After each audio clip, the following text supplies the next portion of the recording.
se oponen a la reforma electoral, en donde habría un machetazo a los recursos con los que se mueven estos partidos. Lo menciono, Yasmín, porque son estos que ni siquiera entienden qué es vivir con el salario mínimo y que no dimensionan el mayor crecimiento del salario mínimo de los últimos 40 años. Son estos los que no entienden y que viven a costillas de todos estos mexicanos de a pie, millones, insisto, que se beneficiarían del salario mínimo.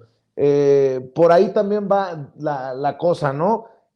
Siguen defendiendo sus privilegios y a la vez dicen, ¿y para qué les va a alcanzar ese salario mínimo cuando tantos años gobernaron PRI, PAN y no se hizo gran cosa por esos trabajadores de los más humildes, los que ganan ese salario mínimo, Yasmín? Pues sí, en definitiva, no entienden nada, pues, ¿no? O sea, aquí lo hemos planteado en varias ocasiones, o bueno, yo lo he planteado en varias ocasiones, es decir, el proceso histórico en el que estamos viviendo los coloca en una oportunidad hasta de ser una oposición diferente, ¿no? O sea, es decir, que se plantearan nuevas formas, ¿no? Que se dieran la oportunidad, pero sabemos que no lo han hecho, no, y ni no lo van a hacer. O sea, ya si no hasta estas alturas no lo hacen, ya no lo van a hacer. No están entendiendo nada de lo que está ocurriendo, no entienden por qué nosotros luchamos por lo que luchamos, tampoco entienden cómo fue que llegamos hasta donde hemos llegado, no logran leerlo, justamente ni siquiera han podido ser una oposición que amerite estar en la transformación, pues, ¿no? Lo que sí es que, ojo, no están entendiendo nada, pero lo que sí sabemos es que justamente en su enojo, en su desesperación, y a su vez digo, porque esto es toda una coyuntura, ¿no? Podemos ver cómo la oposición conservadora puede no entender el proceso, puede no entender lo que está ocurriendo, pero revira, tira zarpazos muy violentos, de mucho cinismo, como lo que estamos viendo en Perú y en Argentina. Entonces también hay que tener como mucho cuidado en ese sentido, porque si bien no están entendiendo nada, quienes sí estamos entendiendo, hay que tener mucha más capacidad de comprender justamente las coyunturas y de aprovechar a compañeras, por ejemplo, como en nuestro caso, a Carolina, que nos puede entender, pues desmenuzar justamente todas estas mentiras alrededor, por ejemplo, del salario mínimo, ¿no? Esto que se habla no nada más de que no va a alcanzar, ¿no? Sino del tema de la inflación, de un montón de cosas allá alrededor que pueden llegar a confundir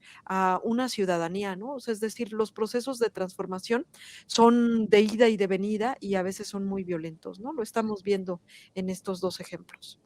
Varios comentarios en Twitter para aderezar y tal vez pedirle a Carolina una reflexión extensa y final.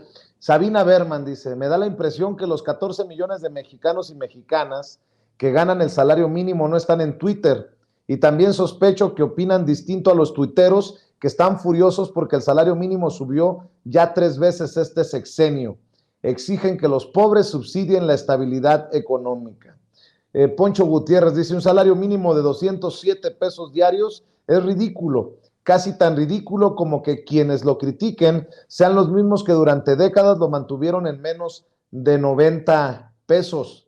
También leo esta opinión, este tuit que se le atribuye, no sé si sea así, a Damián Alcázar, el actor, pero me pareció interesante. Los diputados del PRI, PAN y PRD usan un voto para que el salario mínimo sea muy pequeño y otro para que el sueldo de los consejeros del INE sea muy alto. No odian a AMLO, odian a la clase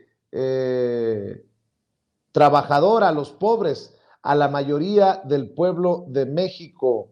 Escriben, dice, por aquí estoy viendo otros mensajes y dice, por ejemplo, Jairo Calixto Albarrán, me dicen que los del PAN votaron en contra del aumento del 20% al salario mínimo, pero defienden que Lorenzo Córdoba viva como el diamante negro. Son todos unos humanistas. Carolina, creo que estas opiniones también enriquecen la conversación. Eh, Totalmente de acuerdo.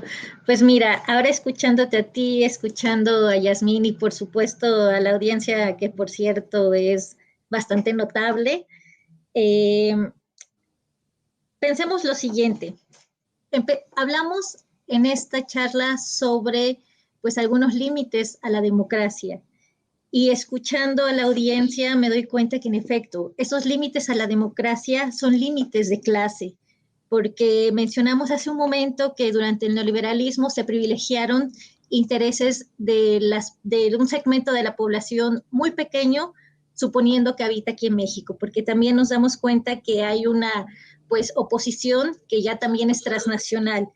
Y como bien menciona Yasmín, es una oposición que más que estar a la altura de la transformación, por no entenderla, resulta una oposición destructiva, porque no tienen un proyecto, porque solo están en contra de lo que es de este proceso de transformación, solo representan como una demora en nuestro proceso, porque también hay que considerar que hay leyes históricas y pues el momento en el que nos encontramos ahora ha hecho que nuestro país incluso represente pues elementos de vanguardia para toda nuestra región latinoamericana.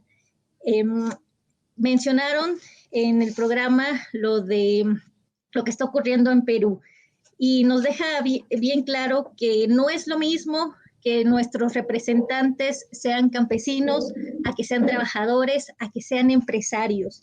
Y eso es importante entenderlo porque si hay violencia y reconocemos que la desigualdad es una violencia económica, nos hemos dado cuenta que también hay una tendencia a institucionalizar ese tipo de violencia. Y también lo vemos en los medios, sobre todo tú has de estar más informado, que hay una espectacularización de las violencias, no solo la económica, sino también en todos los aspectos que se mencionan.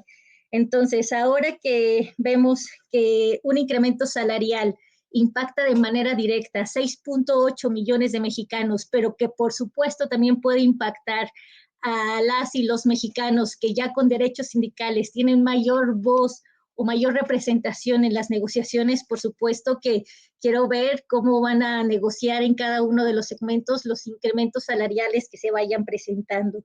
Entonces, con base en lo que también leíste hace un momento de las opiniones de quienes amablemente nos escuchan, coincido, había un subsidio a la estabilidad que llamaban económica, pero no hacen la diferencia entre una estabilidad financiera y una estabilidad macrosocial. Y el proyecto que ahora vemos va tendido hacia una estabilidad macrosocial en el sentido de que está incrementando los salarios, está aplicando políticas dirigidas a pues beneficiar a la mayor parte de la población desde los problemas estructurales que se presentan y pues esto a todas luces mejora las condiciones de vida y reduce pues el escenario de inestabilidad. Incluso a nivel internacional esto se rescata por los indicadores que ahora se presentan como lo atractivo que resulta nuestro país para entrada de capitales provenientes de otros países, porque sabemos que estamos en momentos de, pues que son convulsos, incluso en términos no solo económicos, sino también sociales o incluso tendiendo a lo bélico, ¿no?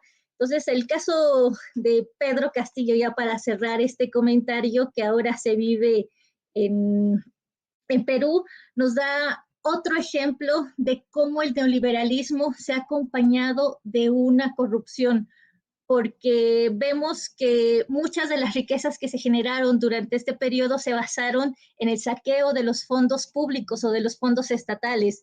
En el caso de México hay muchos ejemplos. En el caso de Perú se puede ver con los expresidentes más recientes. Hay una inestabilidad desde el año 2006 que se puede documentar con que los expresidentes anteriores están asociados con procesos de corrupción. Pensemos en Ollanta Humala, en Vizcarra, que una de dos o son presos o están enjuiciados o están en investigación o el caso más dramático es el de Alan García, que terminó suicidándose porque ya estaba prácticamente condenado por este tipo de asociaciones de corrupción muy vinculadas con el patrón de acumulación neoliberal, que, insisto, se basa en el saqueo de los fondos públicos y estatales. Entonces, esa es de las peores violencias que se institucionalizaron durante el periodo neoliberal.